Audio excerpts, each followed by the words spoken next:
class, today we're going to be discussing inscribed angles, and it's very important you remember the difference between inscribed angles and central angles, that we're not getting these confused.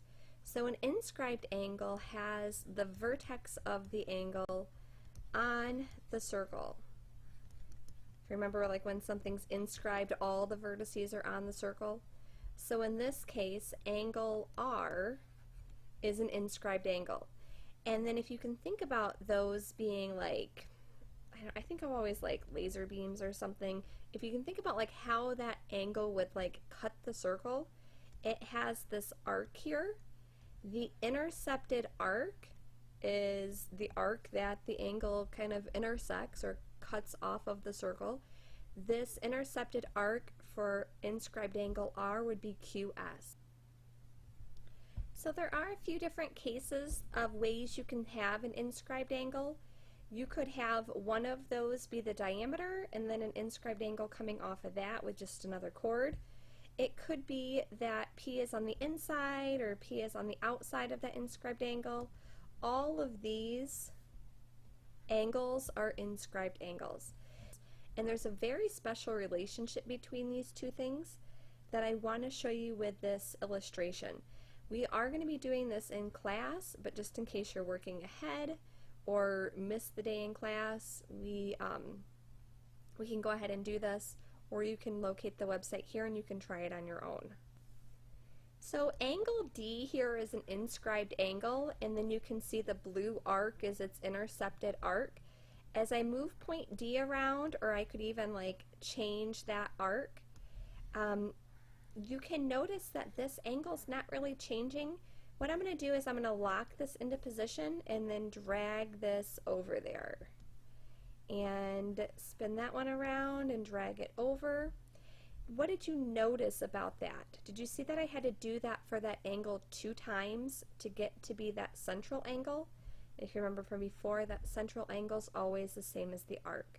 So I'll show that one more quick time. Again, we should have already done this in class, so just kind of going through this quick. Let's say that this is my angle and this is my arc now. Hopefully you can tell that this arc is a major arc and this is not more than 180 degrees. So those cannot be the same. What they're going to be is that angle is half of this one.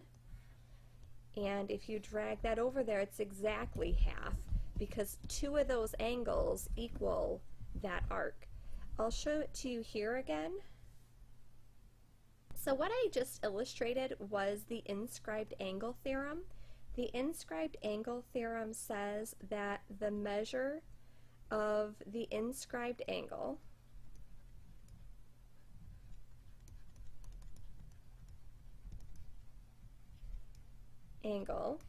equals half of its intercepted arc. And I should have probably drawn a circle on here for you. Let me get a circle for you.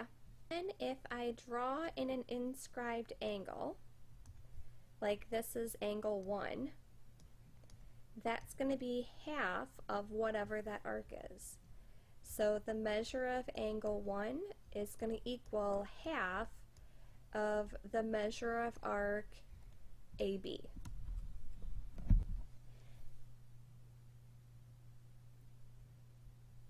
In this example here, it gives us, this is an inscribed angle. So for this inscribed angle, it intercepts this arc. Well, you can either use the formula or you can just think about it. The angle is going to be half of whatever the arc is. So if I take half of this, it's going to equal 52. So when you're going from the angle to the arc, you're not going to divide that in half. You need to multiply it by 2. So the measure of arc YX would be 104 degrees. For this first one, we want to find angle X, and angle X intercepts this angle. So when you have the arc and you're going to the angle, that's when you can divide it by 2. So this angle is going to be 43 degrees. Or over here for this one looks a little different. You still have this inscribed angle. So when I want to find arc CF, I'm going to look to the inscribed angle that intercepts that. So since this inscribed angle is 40 degrees, that's going to make this arc 80. Or if I wanted to find the measure of angle C is right here. Well, that's the angle for this arc, and I'm going to have to take half of that arc to get 49 degrees for that angle. So just knowing those relationships is going to be really helpful. So before I get into the next theorem, I want to show you this. I have an inscribed angle here that's intercepting arc AC. Notice how arc AC is not changing length, and as I move angle B around, that's not changing measure either. If I were to make this arc maybe a little smaller, now this is 25.5 degrees, but as I move that around, it stays 25.5. So when I have this arc and this angle, yes, this angle would be half of that arc, but it doesn't really matter where it's positioned around the circle. It's going to be the same in all of those places. There's actually a really cool demonstration. I'll just let this play for a minute or so. Probably not even a full minute. I just thought this was kind of mesmerizing. But even if I have more than one angle in there, as long as it's intercepting the same arc, all of those angles are going to end up being congruent. I feel like I could watch this for way too long. Okay, so here is the theorem. We have if 2 or 3 or 4 or 5 inscribed angles of a circle intercept the same arc, or maybe even congruent arcs, then the angles are congruent themselves. Since angle B and angle C both intercept arc AD, that's going to make them congruent to each other.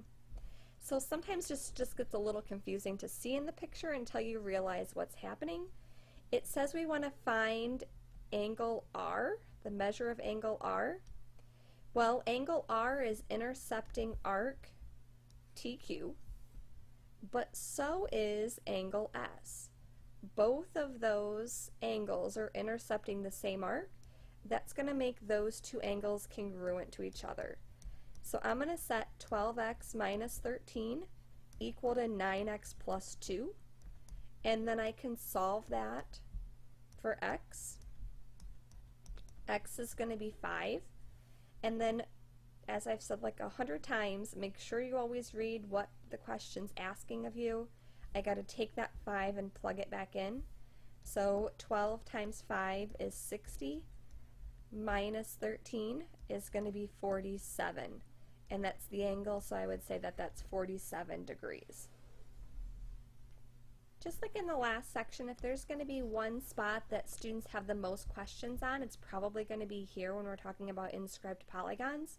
You have to know these properties in order to successfully do these. So I'll go through the rules fairly quickly and then show you the examples. So an inscribed polygon, just to remember, has to have all the vertices on the circle.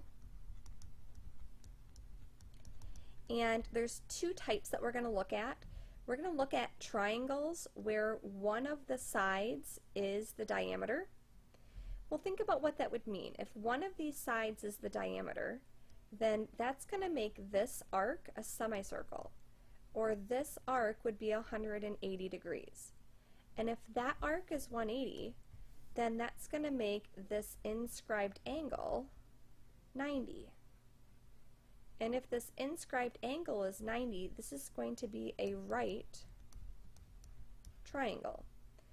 So in order to find the different angles, there's a couple different ways you can do it. You can either remember that all three of those angles, so you could say like the measure of angle F plus the measure of angle G plus the measure of angle H equals 180. and then just know that this one would be 90. The way the book writes this out is they are just going to say that these two angles have to add up to 90 also. So the measure of angle F plus the measure of angle H equals 90. Or you could say that they are complementary. So again, you can always come up with that information if you kind of reason through it, or you can remember what this is. For this next one, this one's a little harder to reason through. I'll talk you through it and then I'll kind of show what that would be. You're going to look at the opposite angles. So let's look at like angle M. Do you see that angle M intercepts this arc? And the one that's opposite from that is angle K, and that intercepts this arc. So you don't have to draw this right now. I'll draw what you need in just a second. I just want to talk through it. So for these, the whole circle is being included now.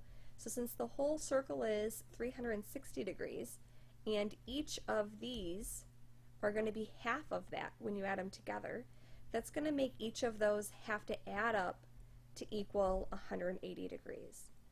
So what you know about this is you know that in a quadrilateral, the opposite angles are supplementary. And that is true all of the time if it's inscribed. If it's not inscribed, then they won't be supplementary, or that could be a way that you could check to see if something could be inscribed. So looking at this, let's talk about angle K and angle M. What you could do is you could say that the measure of those angles adds up to be 180 degrees. I should not have marked those with the same number of arcs. So those two are going to be adding up to 180. They will not necessarily be congruent. And these two will also add up to be 180. So the measure of angle L plus the measure of angle N is also 180. So let's go through these examples. In this first one, because this is the diameter, that's going to make angle C 90. And because that's 90, that's going to make these two have to add up to be 90 also, or make them complementary. So when you add those up and set it equal to 90, you're going to get 9x equals 90, or x equals 10. Pay attention to what the directions are asking of you. They want you to plug that in, and it wouldn't necessarily hurt just to plug it into both. 8 times 10 is 80, minus 4 is 76, or if you plug it in here you get 14, and you could do that as a double check, does this make sense? Do all three of those angles add up to 180? Are those two complementary? But this would be your final answer. So for this next one, it's talking about insignias. It says it's a emblem that signifies rank, achievement, membership, and so on. This one is an inscribed quadrilateral. So because this is inscribed, you know that the opposite angles are not necessarily congruent, they're supplementary. However, because this one is 90, the supplement to 90 is also 90. So angle S happens to be the only example where they will be congruent is if they're both 90 degrees. For this other one, to find T, hopefully you can tell that those are not going to be congruent. One looks acute, one looks obtuse. What they are going to be is supplementary. So make sure that you set them equal to 180 when you add them together. So 22x plus 4 equals 180. Subtract 4. So 22x equals 176. And then when you divide that, you get 8. Because they want me to find angle T, I'm going to take that and plug it in. 8 times 8 is 64, and then plus 4, angle T is 68 degrees. So there you go. We will practice in class, and I look forward to all your questions.